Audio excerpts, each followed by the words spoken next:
Hi, I'm Jo, and this is Jo's Medicine Tarot. If you're new to my channel, welcome, and if you're returning, welcome back. Please notice in the center of the screen is a list of the medicine keepers. These are the paying members of this channel. Creator, please bless this reading.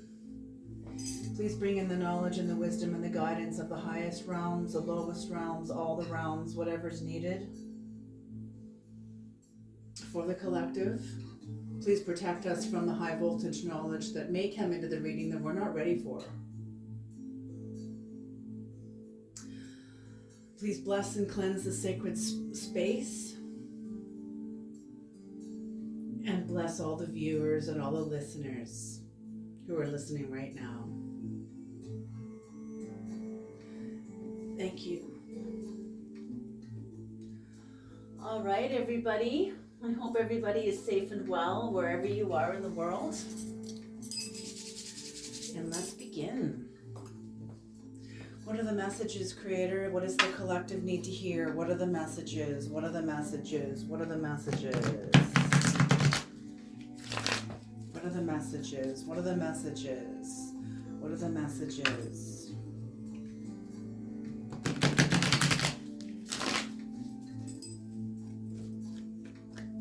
What are the messages, Creator? What are the messages? What are the messages?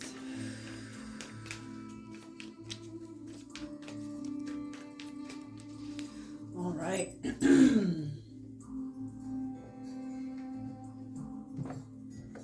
All right, let us begin. This is going to be a 4-card spread. Ooh, the first card out, the 6 of Wands. Victory. Victory, recognition. The second card out is the King of Pentacles in reverse. Ooh, what is that about?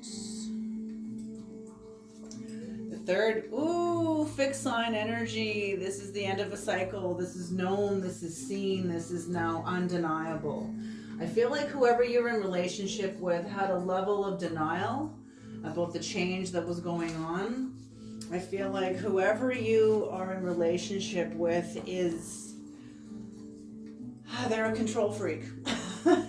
Oh my gosh, I just heard this cycle ends when I say it ends. Like, okay. So does that mean the sun comes up when you decide to? You know? Come on now. Ooh, and the 10 of Swords in reverse. Oh, somebody has been down to the underworld and has a relationship with Pluto. You know what? We're cast into the underworld through a horrific act, through betrayal, through shame, through abandonment. It's usually, oftentimes, all of it. Those are like the 3 archetypal wounds that we have to experience: shame, betrayal, and abandonment. Humiliation. That is a wound that will level you, totally level you.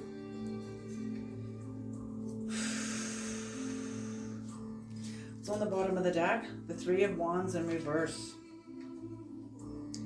The 3 of Wands in reverse. So whoever you're dealing with is somebody who has been very obstinate. Maybe you yourself has been going through a lot of obstacles. Maybe you yourself feel obstinate toward your person here too. But somebody has a sense of victory. They're facing the King of Pentacles in reverse. Okay, there's 2 layers to this. First of all, this is all you. And the second layer is, so this is you versus somebody else. And they're both connected. They're both intertwined. It's like an intertwined relationship. Almost like a braid. You ever seen like a braid of hair? It's like that. A braid of a rope or something. Okay, so the first layer is you have the victory over a part of yourself that was not yet awakened. It was not yet fully awakened. I mean, it's the King of Pentacles, right? So it's almost... This will be upright, okay? But for now, you have victory over a part of yourself that has been not clear, not clear, maybe even not entirely connected to your instinct either. Just maybe not trusting of yourself, not quite trusting of yourself. But I feel like the cosmos, the universe, your physical conditions are in support of you, because whatever's happening here, you're in the midst of a change. Look at, and the woman of the card is looking right down towards you. Interesting. So it's like this closing of a cycle is favoring you. It's favoring the part of you that is ready to go ahead, that's ready to move ahead. Maybe this is some kind of a relationship also too. Yes, that's what I'm saying. This is like a layered thing. Some kind of a relationship with somebody who is animalistic and not awake. For whoever this card represents that isn't the other part of you, the other aspect of you, I'm feeling that whoever this is, most of their evolution, not all of it, but most of their evolution has been reverse. Like they're very controlling, very dark energy, very animalistic. They're not awakened. They're not enlightened. I think they've been chasing after enlightenment. I feel like they're full of pride. I feel like they have accomplished things on the physical domain that has fed their ego, but has not necessarily fed their awakening. There is a difference. You know, you can't get to God with the ego alone. You can't, but you can't get to God without it either. But depending 100% on the ego is only going to get you lost further in the ego, further into pride, shame. Oh my gosh, okay, here's an example. One of my favorite speeches from Ram Dass, and he would talk about it, and he was like world known. He'd been to India. He was like, Ram Dass was an incredible teacher. A man who had reached the clarity of enlightenment only to discover there's really nowhere to go. There's nowhere to go. What are you going to do? You're going to like retire in some fairy tale fantasy reality? No. You reach enlightenment and you realize there's really nothing to do. There's nowhere to go. Everything is unfolding perfectly according to natural law. Everything is perfectly as it is, but yet you still work as hard as you can to alleviate suffering. What else are you going to do? Knowing what you know, being as awake as you are, what else are you going to do? What else there is to do? Because when I'm asking, who I'm speaking to is the part of you that is seen beyond most of your illusions.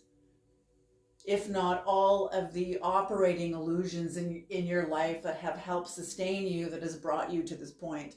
Now you're kind of outside of them, realizing the truth, that there really is nowhere to go. There really is nothing to do because everything is unfolding perfectly. Yet, what else are you going to do? You can't go back into the illusions because now you know. So what are you going to do? Create a new illusion? Like, no, you're done with that part. So what an awakened person does is work as hard as they can to alleviate suffering, even though they know that everything is unfolding perfectly. Because what else are you going to do? Where else are you, that's what I say. What else am I going to do? This is why I'm doing tarot. I could go, I thought about going into social work, and I'm like, no, I'm not treading in the trenches. Absolutely not.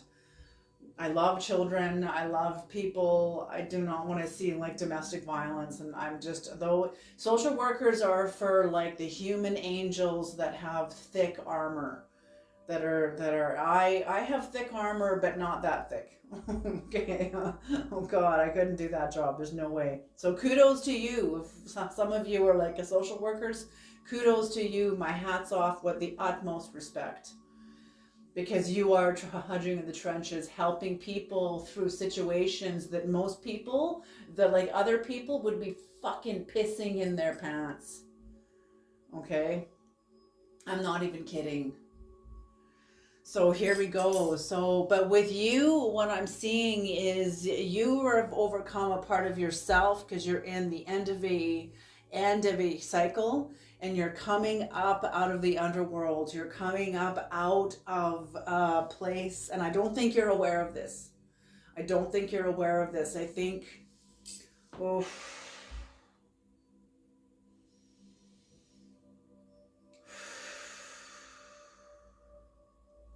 I just feel such a great sense of pain, a great sense of emotional, just the sorrow from the archetypal wound, sorrow from shame, betrayal, abandonment. Like that kind of sorrow is anguish. I feel anguish. That's what I feel. You know, even when we come up out of the underworld, we still remember the pain. Remember the pain for like a while until we get beyond it, and then we don't remember it much at all. We can think of the people who hurt us, and we have no animation like at all. It's just like it's somebody that you used to know, and you're now over it. You can now think about it without getting triggered, without getting zapped, like energetically. You know, when you have an unresolved issue with a person you haven't talked to like in a while, and you think about them, and whatever's unresolved still really bothers you, and as soon as you think about them, you feel that zzz, that instant, like, because you're touching a live wire. There's a connection between you and that person that is live, even though whatever's happened between you has been unresolved. And some people will dive right into denial. They'll avoid until the end of time. They will not face, they will not come into accountability or show up at all. And some people can't. They don't have the skills to. They've never developed the skills to show up. So that means you're not going to have this person's help to overcome this. If this is what's happened for part of you, because that's what I'm feeling. Somebody's either that you're dealing with is either incredibly avoidant because they're not awake. They're still very steeped in animalistic instincts, animalistic perspectives, very zero sum game. Like there's only room for one of us to win.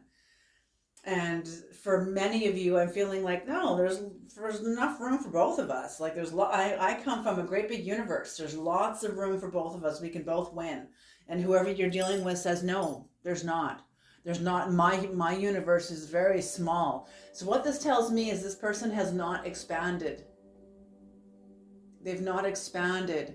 You know, that's one of and I'm getting the relationship with religion. And this is, see, what a lot of people don't know, you know, the Ark of the Covenant, right? That Moses carried through the desert and that Hitler was looking for. The Ark of the Covenant is a real thing. And it's in hiding. It is not meant to be found. Ever. We will never, hopefully, ever find it. If they do find it, they'll try to rebuild the temple, probably create a World War III. I've heard they're already trying to create the Solomon's temple. You know, we'll see how that all unfolds, if that's even true. There's so much false news on the internet. It's hard to determine what's true and what's not. You really have to do your research. But the Ark of the Covenant was a box that was meant to contain our relationship with God. And these are all this is symbolism, symbolic. Okay, don't take this literal, please, okay? Then when Christ died, symbolically, okay, when the true part of you died, when the true part of us is like crucified, and when Christ was crucified and the veil that separated where the Ark of the Covenant was from the rest of the world, that veil was torn open. So what that means now is that God can no longer be contained. There is now an expansion. And whoever this is still living in the Old Testament. They're still, you know what, it's true. Even many born again Christians I've known are still very much in the Old Testament.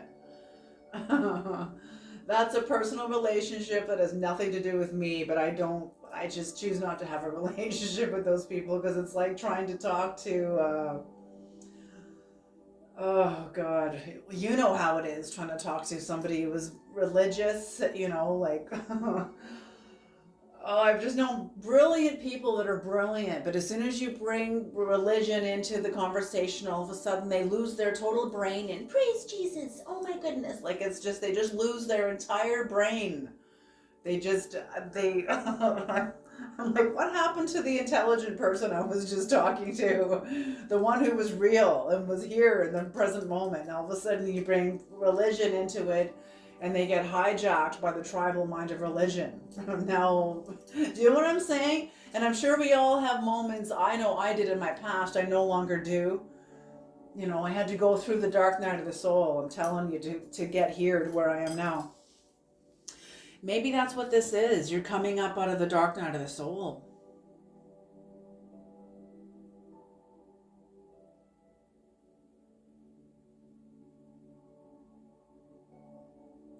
Yeah, I feel like whoever you were coming into enlightenment. You were coming into, because the 10 is completion. And when you're coming up out of the dark night of the soul, when you have to go into the underworld, it's usually you're cast into it by some sort of a horrific act. Betrayal, shame, abandonment, humiliation, something that happens to you that you have no control over. You're cast into it, and it casts you into a keeper current. This is symbolic. A keeper current are real things. They're found in very deep rivers. If you fall into one in true life and try to swim out of it, it'll drown you. So it requires a level of trust that the current will take you down to the bottom of the river and bring you back up on the other side. What's at the bottom of the river is Pluto. Pluto is Lord of the underworld. What happens there? In the most excruciating place, the place where it's like almost like a breaking point of where you go into yourself to understand something in you has died, some sort of, because of the shame, betrayal, and abandonment, something has shifted in you. They're saying almost like catastrophically that forces you to rearrange furniture within yourself in order to get through it. And in getting through it, you discover truths about yourself that lay hidden. It's like you're discovering hidden treasure within yourself and trying to move through this pain. And when you find hidden treasures in yourself, you realize what you've been hanging on to with this illusion of that got you into the underworld through shame, betrayal, and abandonment. It needed to happen in order to shake you free. See, I'm going to tell you this. I went through a near-death experience in 2012. The brunt force of this impact. I was in a relationship with somebody who I knew didn't love me, who wasn't even in love with me. They were more in lust with me and in lust with everybody else that was online too. Oh God. But anyway, it resulted in some domestic violence that I had never experienced ever in the entirety of my life. It was a breaking point for me that I will never choose a person like this again, like ever, because I've never been put through that kind of experience again. But in a way, I was so entrenched in my own victim consciousness that it was kind of like God was like, are we back here again, Joanne? Are you freaking kidding me? We're back here again? Like, okay, I am going to determine it, so you are going to fucking fail good once and for all. You will never choose this path again. So the brunt force of this trauma that God allowed to happen to me, boom, it was so horrific that the brunt force of the impact dislodged me from my own operating system. For the first time in my life, I could see what I was being complicit to in myself, the operating system that I was employing. Nobody was holding a gun to my head and telling me to think this way and believe this way and all these things. I was doing it, me. And that broke everything. That broke everything. So that's what I mean. Some sort of, and it was like I was in the midst of the dark night of the soul. See, I kept asking God. I knew this relationship was wrong. I don't know why this is coming into the reading. For some of you, it must be resonating for some of you. But I remember praying to God, like, am I supposed to be doing this? Am I supposed to be doing this? Is this person right for me? And God went quiet. And what the masters have, what I've learned from many of the masters is when God goes quiet, it's because you're on the right path. Can you hear what I'm saying? Even though I was on my way into hell, I was on the right path. Trust yourself. Some of our greatest mistakes are actual appointments. They're actual turning points that we have to make. Higher dimensions are not given to you on a silver platter. It's going to cost you something. And you're going to have to go into the underworld of yourself in order to get it. Because that higher dimension requires on ingredients that are only found in the underworld, that are only found in the death experience. Period. Okay, not all, but some true changes are only found in the underworld. And they're pieces of you. So whoever you were dealing with, I'm feeling has been divinely set up for you, for this close of a cycle. Whatever happened, this is fixed energy too. So this could have been somebody that you were dealing with that was fixed energy, or they were dealing with a fixed energy, but I'm feeling this is more about you. And maybe it was a part of yourself that was very much entrenched in self-abandonment, self-betrayal, self-rejection, self-shaming, self-deprecation, keeping yourself... I feel like a huge part of you, you're very, very educated, but there were parts of you that were entrenched in some sort of shadow dynamic that was some sort of armor. It was a kind of armor.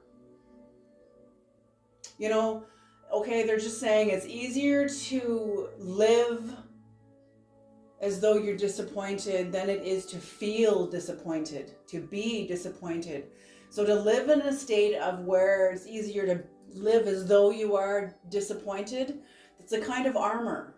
It's like you lower your vibration, because when that kind of impact comes from life, shame, betrayal, and abandonment, it can be excruciating. So we try to numb out so that it doesn't, the impact doesn't hurt so hard. And that's a kind of armor. Okay. Let's have some clarification. Interesting. What time is it? 23. Okay. I don't want to be too long on this reading. I don't want to take too long.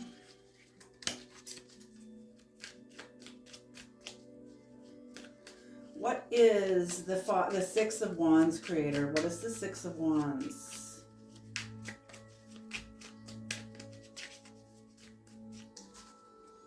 What is the Six of Wands?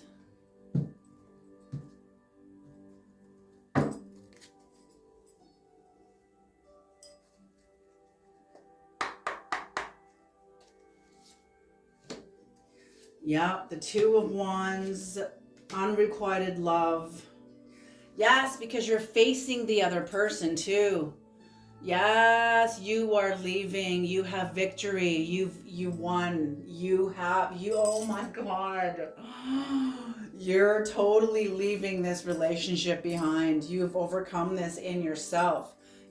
Once you overcome yourself, the other person is besides the point. They no longer have anything to do with this. This was all about you. Do you understand what I'm saying? Like, once you overcome you, anybody that used to have power over you no longer does. It no longer has anything to do with them. It has to do with you coming into alignment with you and making your path straight, aligned in truth, vertical truth, not horizontal. The horizontal truth of you giving your power to somebody to the next of you, or somebody over here, somebody over there, and they're not in your best interest. And when you can align, even when they are in your best interest, you know, it's not what you're going to set yourself up into some sort of dependency. I'm not saying don't have relationships. Okay, but I'm also saying be independent while you're in the presence of others, because you will find a paradoxical truth anyway. And the paradoxical truth is that we're always alone within ourselves, even when we're in the midst of people, even when we're in relationship, even when we're in friendships. You're alone inside yourself in that friendship. You're alone inside yourself in that marriage. You're alone inside yourself in that business relationship. You're alone inside yourself in that parenting. As a mother, as a father, as an auntie, as an uncle, as a grandparent, whatever. Okay?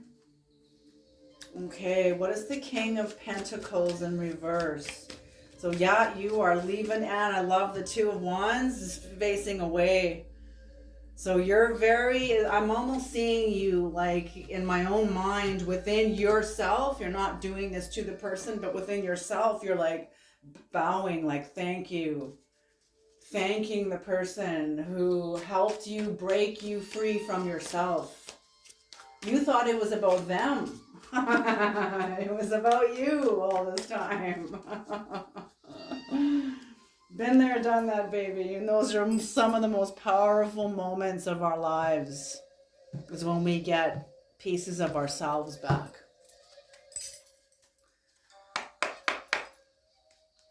King of Pentacles in reverse, the Fool.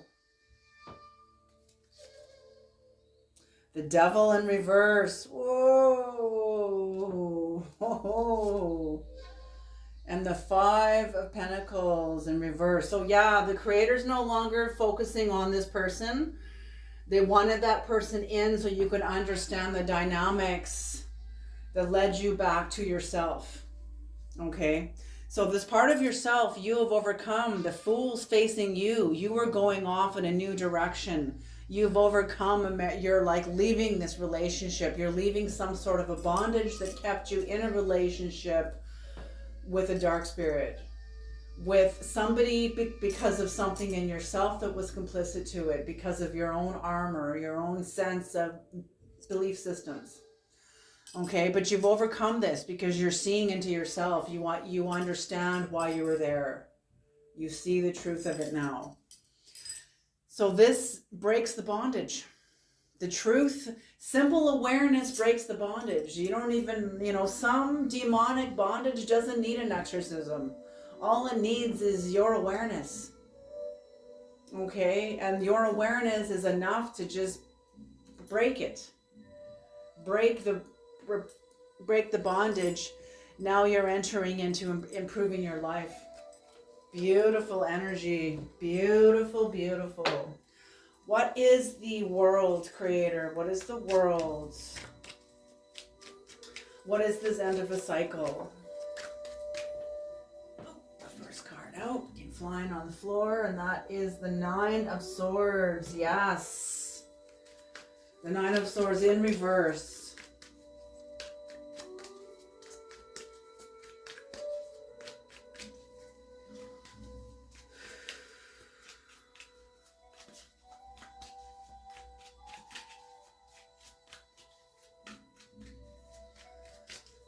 Feel like you are developing a sense of patience.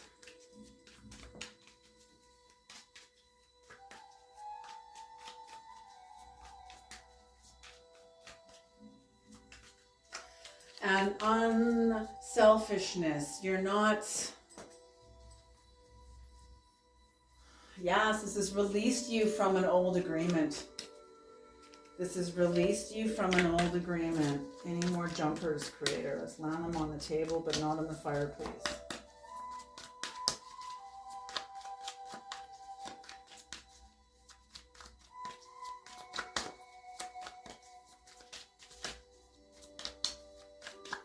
Okay.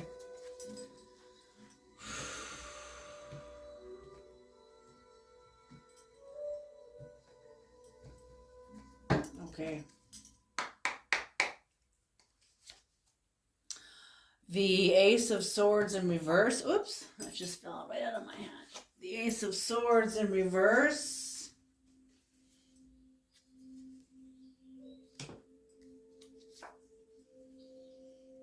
And the King of Wands upright. Yes.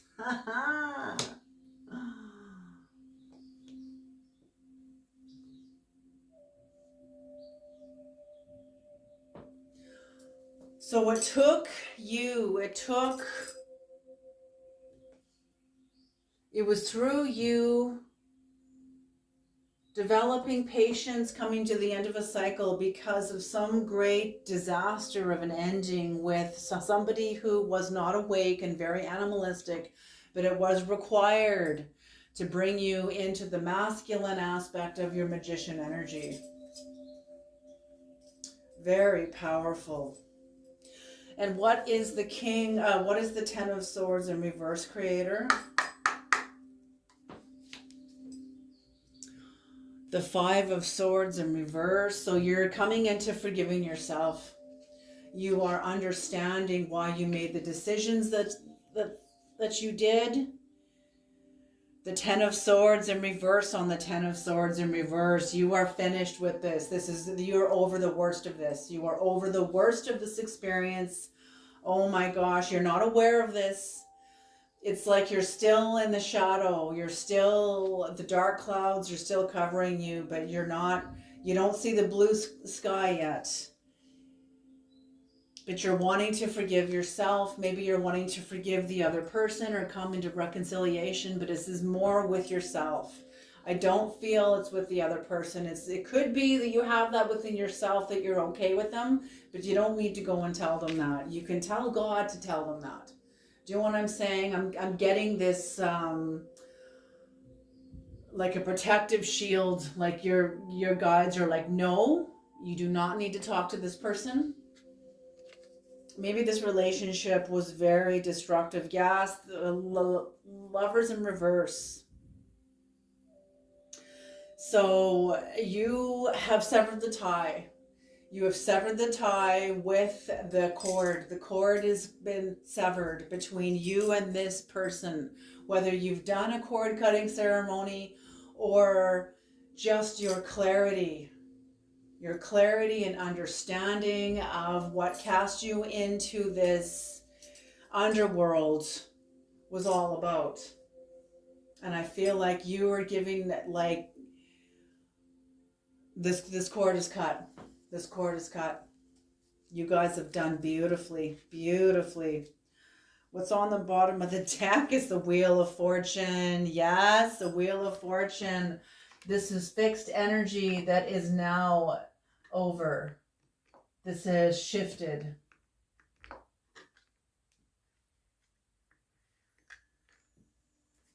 And what's on the bottom of the deck for the rainbow cards is the Eight of Swords upright. So yes, you spent some time when you were in the underworld, you spent some time in some sort of like mental prison within yourself while you were getting through this. And the time you spent, it was all required. It was all required to get you to this point of breaking, to get you to this point of release, clarity, understanding, self-acceptance, self-forgiveness. Okay, this was a pretty powerful reading. I think this is sufficient. I'm going to leave this here. Thank you guys so much for tuning into this reading, and I'll see you guys in the next reading.